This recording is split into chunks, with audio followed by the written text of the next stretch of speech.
Hello students, कैसे हैं आप सब। आई होप आप सभी अच्छे होंगे। मैं आरती आप सभी का अपने परिवार फिजिक्स गुरु में हार्दिक स्वागत करती हूँ, जहां पर हम पढ़ रहे हैं ग्रेजुएशन के लिए फिजिक्स और केमिस्ट्री।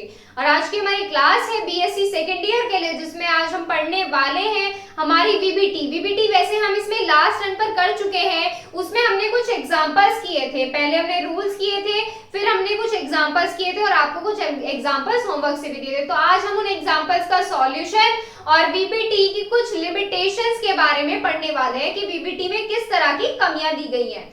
तो चलिए पहले हमारे एग्जांपल्स देखते हैं। हमने आपको 2 एग्जांपल्स दिए थे, जिसके हो गए अच्छी बात है, जिसके नहीं हुए वो आप कर लीजिए। देखिए इसमें इतना तो आप सबने कर लिया होगा, यहाँ तक तो आप सबसे हो गया होगा कि आयनिक स्टेज कैसी आई थी और हाइब्रिड स्टेज कैसी आई थी। अब बात करते हैं इसमें आगे। देखो पहले हम कॉम्प्लेक्स नंबर 1 लेते हैं, हमारा NiCN4-2। NiCN4-2 में ऑक्सीडेशन नंबर फाइंड करना है। फिर आपको क्या करना है, उसका ग्राउंड स्टेज में इलेक्ट्रॉनिक कॉन्फ़िगरेशन, फिर कैसी स्टेज में करना है, आयनिक स्टेज में इलेक्ट्रॉनिक कॉन्फ़िगरेशन करना है, फिर हाइब्रिड स्टेज निकालनी है। अब बात करते हैं इसमें हमारे लिगेंड की। अब इसमें एक डाउट था, एक स्टूडेंट था कि हम लिगेंड में कैसे पता करें कि कौन सा स्ट्रॉन्ग है कौन सा वीक है। बेटा जब इसमें लिमिटेशंस पढ़ेंगे ना, तो आपको ये पता चल जाएगा ये इसमें कमी दी गई है इसकी। ये वीबीटी के बेसिस पर हम लिगेंड्स को नहीं पता कर सकते कि कौन सा हमारा स्ट्रॉन्ग फील्ड लिगेंड है और कौन सा वीक फील्ड लिगेंड है। तो ये इसमें एक कमी दी गई है, तो ये चीज हमें याद रखनी होगी वीबीटी निकालने के लिए। अगर आपको ये याद रखनी है तो मैं इसमें आपको एक स्पेक्ट्रोकेमिकल सीरीज लिखा दूंगी, वो सीरीज से आप पता कर सकते हैं कि कौन सा हमारा स्ट्रॉन्ग है कौन सा वीक है। तो चलिए पहले ये देखते हैं, Cn की बात करते हैं। Cn कैसा है, strong field ligand, so it will pair up the d electrons of metal. Electrons की पेयरिंग करा दीजिए। 8 इलेक्ट्रॉन्स है, 1 2 3 4 5 6 7 8 इलेक्ट्रॉन्स की पेयरिंग आ गई। अब रेस्ट जो हमारे क्या दिए गए हैं, यहाँ पर हमारे दिए गए हैं लिगेंड्स को इसमें यहाँ पर रख देंगे। एक Cn इधर, सेकेंड, थर्ड, 4 Cn, इस तरीके से हमारे क्या आ गए, Cn आ गए। तो यहाँ से हमारे लिगेंड्स क्या कर रहे हैं, लिगेंड्स हमारे यहाँ पे इंटरेक्ट कर रहे हैं, हाइब्रिडाइजेशन कर रहे हैं। तो यहाँ से हमारी हाइब्रिड स्टेज क्या आ गई, हाइब्रिड स्टेज आ गई हमारी DsP3 नहीं DsP2 आई है। यहाँ से 2 ऑर्बिटल्स में ही तो हमारे लिगेंड्स हैं, तो यहाँ से क्या आ गई DsP2। अब इसके लिए क्या करेंगे, इसके लिए प्रॉपर्टीज फाइंड करेंगे। क्या प्रॉपर्टीज फाइंड कर सकते हैं इसकी, ऑब्वियसली कर सकते हैं। सबसे पहले क्या बताएंगे, Cn is a strong field ligand. फिर उसके बाद क्या बताना है आपको, अनपेयर्ड इलेक्ट्रॉन। अनपेयर्ड इलेक्ट्रॉन्स कैसे हैं, 0 है। सारे इलेक्ट्रॉन्स कैसे हैं, पेयरिंग फॉर्म में है। अनपेयर्ड इलेक्ट्रॉन 0 है, तो इसका नेचर कैसा है, डायामैग्नेटिक है। और इसमें कैसा होगा, Cn कैसा है, स्ट्रॉन्ग फील्ड लिगेंड। और स्ट्रॉन्ग फील्ड लिगेंड्स के लिए हमारे ऑर्बिटल कैसा होता है, इनर ऑर्बिटल कॉम्प्लेक्स है, लो स्पिन होगा ऐसे कॉम्प्लेक्स का। और हाइब्रिड स्टेज कैसी होगी, DsP2। और DsP2 हाइब्रिड स्टेज के लिए हमारी ज्योमेट्री कैसी होती है, हमारी ज्योमेट्री होगी इसके लिए स्क्वायर प्लेनर। तो ज्योमेट्री बना देते हैं। अब इसकी ज्योमेट्री कैसे बनेगी, स्क्वायर प्लेनर बनाना है आपको।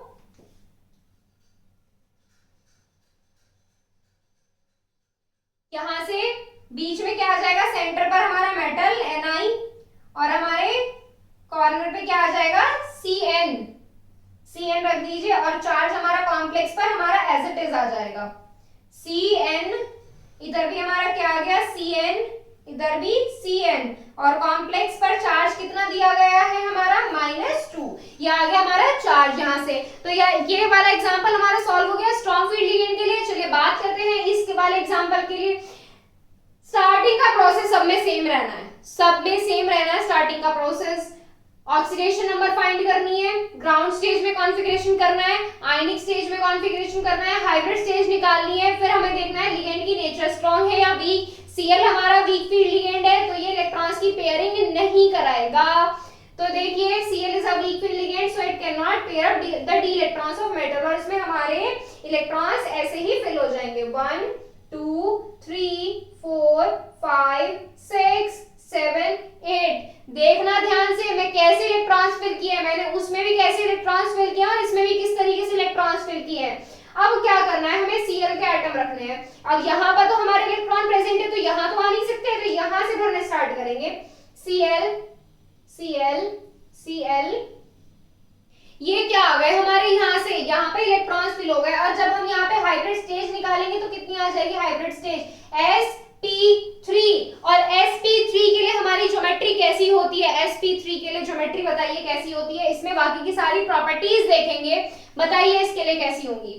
देखिए हमारा Cl कैसा है, वीक फील्ड लिगेंड है, Cl हमारा कैसा लिगेंड है, वीक फील्ड लिगेंड है। और अनपेयर्ड इलेक्ट्रॉन्स देखिए, इसमें अनपेयर्ड इलेक्ट्रॉन्स देखिए इसमें कितने दिए हुए हैं, अनपेयर्ड इलेक्ट्रॉन्स दिए हुए हैं इसमें टू अनपेयर्ड इलेक्ट्रॉन्स है तो पैरामैग्नेटिक है। अब इसमें एक स्टूडेंट का ये डाउट ये भी था कि हमारा पैरामैग्नेटिज्म कैसा होगा, स्ट्रॉन्ग होगा या वीक होगा। इसमें हमारा जो पैरामैग्नेटिक बिहेवियर आएगा वो स्ट्रॉन्ग आएगा। वो स्ट्रॉन्ग किस लिए आएगा, देखिए अगर यहाँ पर होता एक अनपेयर्ड इलेक्ट्रॉन प्रेजेंट होता तो हमारा कैसा होता, वीक होता।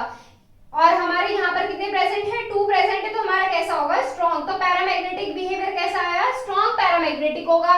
बात करते हैं अब किसकी, मैग्नेटिक बिहेवियर आ गया। अब आउटर ऑर्बिटल कॉम्प्लेक्स है, लिगेंड कैसा है हमारा, वीक फील्ड लिगेंड है तो आउटर ऑर्बिटल कॉम्प्लेक्स है। और स्पिन कैसा है, हाई स्पिन कॉम्प्लेक्स है। ज्योमेट्री कैसी है, ज्योमेट्री नहीं हाइब्रिड स्टेज कैसी है, sp3। और sp3 हाइब्रिड स्टेज के लिए ज्योमेट्री कैसी होती है, टेट्राहेड्रल होती है ना, टेट्राहेड्रल ज्योमेट्री है। टेट्राहेड्रल ज्योमेट्री ड्रॉ कर सकते हैं आप, ज्योमेट्री भी ड्रॉ करनी है इसमें तभी आपका कंप्लीट माना जाएगा, अदरवाइज कंप्लीट नहीं होगा ये।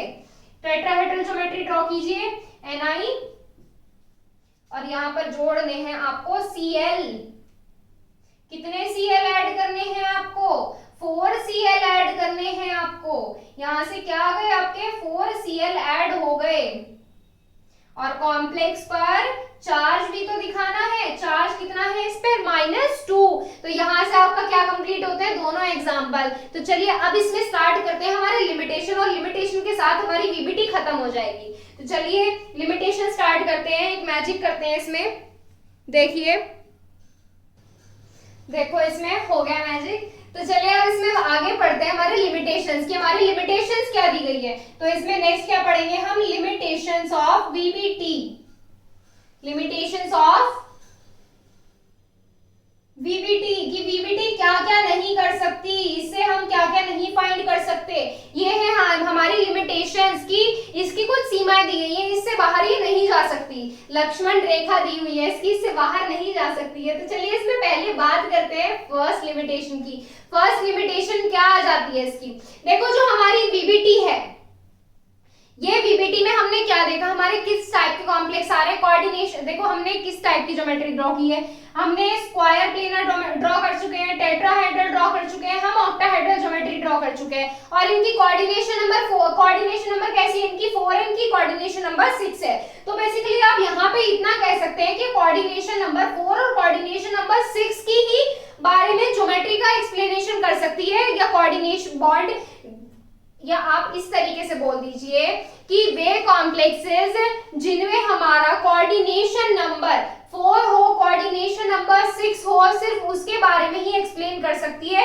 इसके अलावा अदर कोऑर्डिनेशन नंबर्स के बारे में प्रॉपर्टीज की एक्सप्लेनेशन नहीं दे सकती है। तो फर्स्ट पॉइंट क्या हो जाता है हमारा, फर्स्ट पॉइंट ये हो जाता है, it can explain the properties of complex in coordination number only in coordination number 4 and coordination number 6, but it can't explain the properties of other coordination numbers। तो ये हो गया हमारे इसमें फर्स्ट पॉइंट, लिखेंगे इसमें, लिखिए, अब ये भी बताया आपको, लिख लीजिए। it explain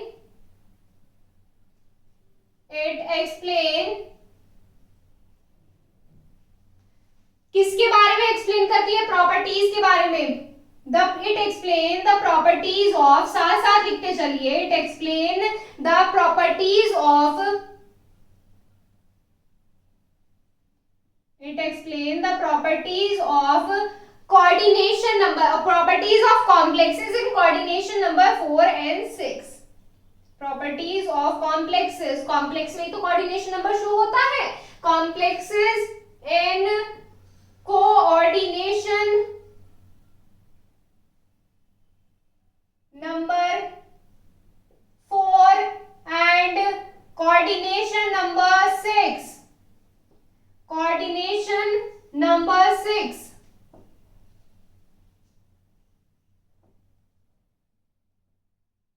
but it can't explain, but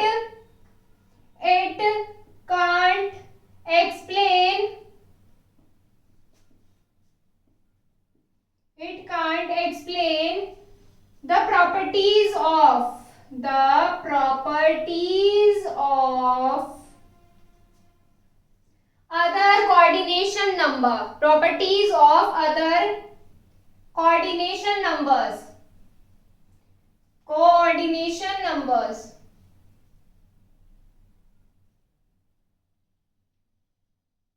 first limitation इसकी ये हो गई। सेकंड की बात करें, सेकंड क्या हो जाएगी हमारी कि ये हमारी जो बीबीटी है ये सिर्फ अप्लाई होती है हमारे मोनोडेंटेट लिगेंड्स के लिए। मोनोडेंटेट लिगेंड्स क्या होते हैं ये बता रखा है आपको। मोनोडेंटेट लिगेंड्स के लिए एप्लीकेबल होती है, ये सिर्फ हमारे बाइडेंटेट या पॉलीडेंटेट लिगेंड के लिए एप्लीकेबल नहीं होती है। मतलब क्या हुआ कि ये सिर्फ जो लिगेंड एक इलेक्ट्रॉन पेयर डोनेट करता है सिर्फ उसके लिए एप्लीकेबल है, उससे ज्यादा के लिए एप्लीकेबल नहीं है। Second limitation, it can be applicable only in case of monodentate ligand. It can be applicable only in case of monodentate ligand. Monodentate ligand, सिर्फ मोनोडेंटेट लिगेंड के केस में ये एप्लीकेबल है। इससे ज्यादा डेंटिसिटी वाले लिगेंड के लिए ये अप्लाई नहीं हो सकती। थर्ड लिमिटेशन, ये सिर्फ, अब ये तीसरी लिमिटेशन आप बताएंगे मुझे। अब तीसरी लिमिटेशन आप कैसे बता सकते हैं जब हमने आपको बताई नहीं अभी तक। तो तीसरी लिमिटेशन इसमें ये हो जाती है कि ये सिर्फ होमोलिटिक कॉम्प्लेक्स में ही अप्लाई कर सकते हैं, हेट्रोलिटिक कॉम्प्लेक्स में बीबीटी अप्लाई नहीं हो सकती है। अब होमोलिटिक हेट्रोलिटिक क्या होते हैं ये भी सब आपको बता रखा है। क्या है होमोलिटिक हेट्रोलिटिक? देखिए, होमोलिटिक वो होते हैं जिसमें हमारे एक जैसे लिगेंड पार्टिसिपेट कर सकते हैं, जैसे हमारा NiCl4 हो गया या NiCl4 हो गया या FeCN6 हो गया। इस टाइप के कॉम्प्लेक्स जो होते हैं वो होमोलिटिक में आते हैं। और जो हेट्रोलिटिक होते हैं हमारे उसमें डिफरेंट लिगेंड पार्टिसिपेट कर सकते हैं। जैसे हमने आइसोमेरिज्म पढ़ी थी उसमें हमने क्या देखा था, हमारे कुछ टाइप्स देखे थे। जैसे हमारा क्या होता था PT, NH3Cl, ये जो Br, ये जो इस टाइप के कॉम्प्लेक्स होते हैं ना जिसमें एक से ज्यादा तरह के लिगेंड प्रेजेंट होते हैं, ये होते हैं हमारे हेट्रोलिटिक कॉम्प्लेक्स। तो यहाँ से थर्ड पॉइंट क्या होगा, थर्ड पॉइंट हमारा ये होगा, it explain the formation of homotype complex. It can explain, third limitation, it can explain the formation of homotype complex. The formation of, can explain the formation of homotype complex. homotype complex, इस type के complex का ही explanation दे सकती है ये, but और क्या नहीं कर सकती है, but it can't explain the formation of heterotype complex. But it can't explain the formation of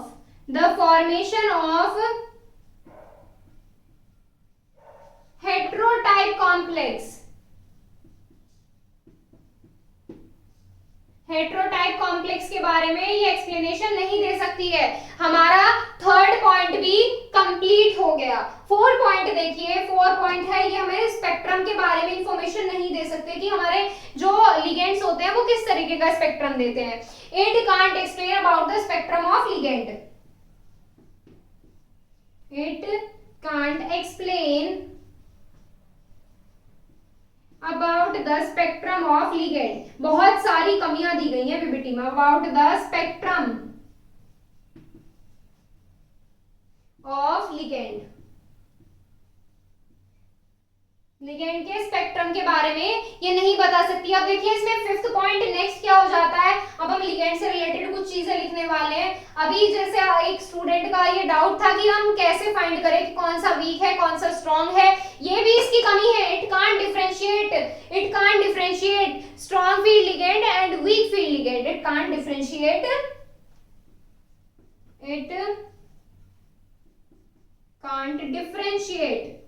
अंतर नहीं पता कर सकती स्ट्रॉन्ग और वीक के बीच में। It can't differentiate strong field ligand and weak field ligand, strong field ligand and weak field ligand, and weak field ligand. It can't differentiate strong field ligand and weak field ligand. strong और weak field ligands के बारे में ये differentiate नहीं कर सकती. पहले इनको नोट कीजिए, इसमें नेक्स्ट लिमिटेशन लिखेंगे हम, नोट कीजिए इसको. 6 पॉइंट देखिए, 6 पॉइंट क्या हो जाता है. अब मुझे एक बात बताइए, क्या हमारे सॉलिड्स अलग अलग स्ट्रक्चर कंटेन कर सकते हैं? नहीं कर सकते. हमारे सॉलिड्स की स्ट्रक्चर एक जैसी होती है, लेकिन पीपीटी में हम क्या देखते हैं कि हमारा मेटल जो होता है वो डिफरेंट ज्योमेट्री रिप्रेजेंट कर रहा है कॉम्प्लेक्स की. डिफरेंट हमारे कॉम्प्लेक्स के लिए मेटल की ज्योमेट्री क्या आ रही है? डिफरेंट आ रही है. अब वो ज्योमेट्री किस किस में डिफरेंट आ रही है ये दिखाते हैं हम. According to VBT,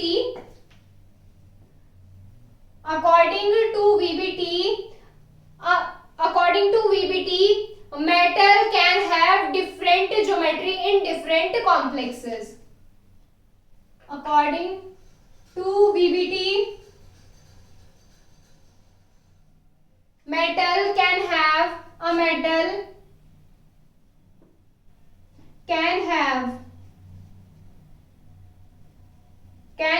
different geometry in different complexes. Different geometry in different complexes. अब different geometry different complexes same metal कैसे है? देखिए, अभी एग्जांपल कराया, होमवर्क से दिया था NiCl4 और NiCN4. एग्जांपल देखिए, हमारा क्या है? NiCN4. इस टाइप का जो हमारा क्या दिया था? कॉम्प्लेक्स दिया था. या पहले हमारे वीक के लिए लिख लीजिए, कमजोर है बेचारा, कमजोर को आगे रख दीजिए, कोई से भी ले लीजिए, मर्जी आपकी. देखिए, NiCl4 में हमारी ज्योमेट्री कैसी होती थी? टेट्राहेड्रल होती थी. NiCl4 is tetrahedral complex. कैसा है ये? टेट्राहेड्रल कॉम्प्लेक्स है.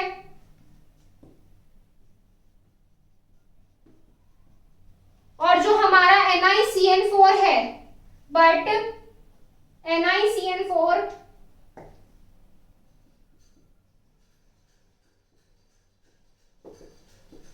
Is square planar complex. कैसा कॉम्प्लेक्स है ये? हमारा स्क्वायर प्लेनर कॉम्प्लेक्स है. Is square planar complex. Complex कैसा है ये? हमारा स्क्वायर प्लेनर कॉम्प्लेक्स है.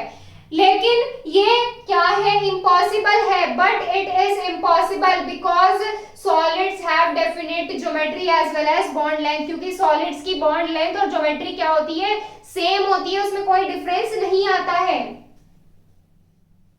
तो यहां से ये बात क्लियर होगी. बट इट इज इम्पॉसिबल, ये तो आपको पता ही है ना कि इसकी ज्योमेट्री ये कैसे आ रही है, अभी निकाली थी हमने. But it is impossible.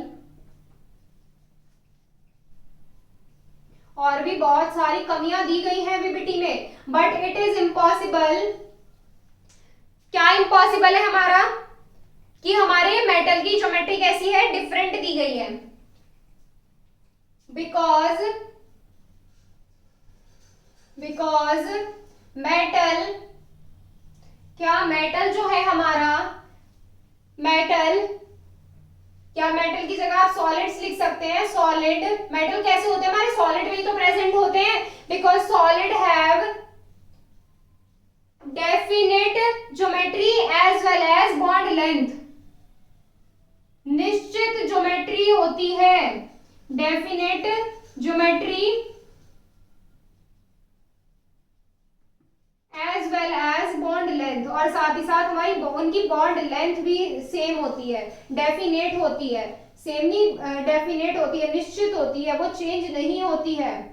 Bond length ये हो गई हमारी 6 वाली लिमिटेशन. अब इसमें नेक्स्ट देखेंगे हमारा 7 वाला पॉइंट क्या बन जाएगा. ये हमारे इनर और आउटर ऑर्बिटल कॉम्प्लेक्स कॉम्प्लेक्स के बारे में भी अच्छे से एक्सप्लेन नहीं कर पाई। अब जब देखिए इनर ऑर्बिटल आउटर ऑर्बिटल कैसे एक्सप्लेन कर पाते थे हम लिगेंड के बेसिस पर, जब ये लिगेंड को ही एक्सप्लेन नहीं कर सकती कि हमारा स्ट्रॉन्ग है या वीक है, तो इनके बारे में भी ये ठीक से एक्सप्लेन नहीं कर पाई है। It can not explain, it can't explain properly, can't explain properly, it can't explain properly the formation of inner or outer orbital complexes or outer orbital complexes, inner और आउटर ऑर्बिटल कॉम्प्लेक्सेस, इनर और outer orbital complex के बारे में भी ये explain नहीं कर पाई। Next point देखिए क्या बनेगा, ये हमारे कलर के बारे में भी नहीं एक्सप्लेन कर सकती। It can't explain about the colour nature of complex, it can't explain about the colored nature of complex, it can't explain about the colored nature of complex, colored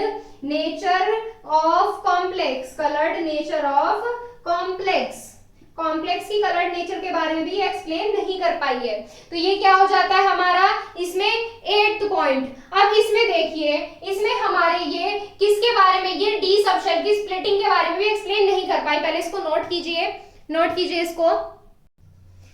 देखो इसमें नेक्स्ट पॉइंट क्या हो जाता है, ये देखो अब इसमें 9 पॉइंट क्या दिया हुआ है, it can't explain about the splitting of D subshell because when ligand approach towards metal the electrons of D subshell and the electrons of ligand will degenerate into low to high energy level, low से high energy level, low and high energy level, and लिखिए यहाँ पे but it can't be justified by using VBT. अब ये यहाँ पर क्या दिया हुआ है, क्यों दिया हुआ है, देखिए जब हम क्या करते हैं हमारे डी सबशेल में की स्प्लिटिंग के बारे में ये हमारे एक्सप्लेन नहीं कर सकती वीबीटी।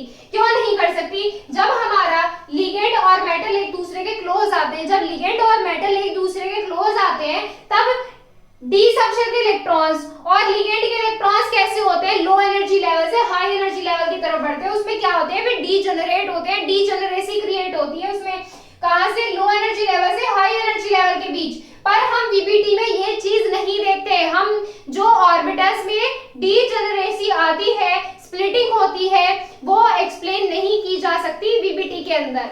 ये होता है हमारा 9.10। देखिए इसमें in coordination number 4 complexes may have tetrahedral as well as square planar geometry, it can't be explained on the basis of VBT। ये भी हमारा VBT के बेस पे एक्सप्लेन नहीं किया गया है। कैसे, देखिए हमने अभी क्या पढ़े थे, कॉम्प्लेक्स पढ़े थे जिसमें हमने कोऑर्डिनेशन नंबर 4 को लेके किया था, कोऑर्डिनेशन नंबर 6 को लेके कल कर चुके थे और कोऑर्डिनेशन नंबर 4 को लेके हमने आज आपके एग्जांपल्स कराए हैं। तो इसमें हमने क्या देखा था कि कोऑर्डिनेशन नंबर 4 में एक में तो हमारी ज्योमेट्री कैसी आ रही थी, स्क्वायर प्लेनर आ रही थी, एक में कैसी आ रही है, टेट्राहेड्रल आ रही है। तो सिर्फ कोऑर्डिनेशन नंबर 4 के लिए, कोऑर्डिनेशन नंबर तो एक ही है ना, 4 है कोऑर्डिनेशन नंबर, तो इस कोऑर्डिनेशन नंबर के लिए भी पर्टिकुलर ज्योमेट्री रिप्रेजेंट नहीं कर सकती वीबीटी। तो ये है वीबीटी की कुछ कमियां और यहाँ से वीबीटी भी होती है खत्म। और ये जो हमारी यूनिट है, सेकंड यूनिट चल रही है हमारी इनऑर्गेनिक केमिस्ट्री में सेकंड ईयर की, इसमें हमारा ये जो टॉपिक है इसके बाद एक और टॉपिक बच जाता है, उसके बाद हमारी ये यूनिट कंप्लीट हो जाएगी। तो चलिए मिलते हैं आपसे कल नेक्स्ट टॉपिक के साथ। थैंक यू सो मच, ऐसे ही हमारे साथ बने रहिए ताकि हम आपके लिए और ज्यादा क्लासेस लाते रहें।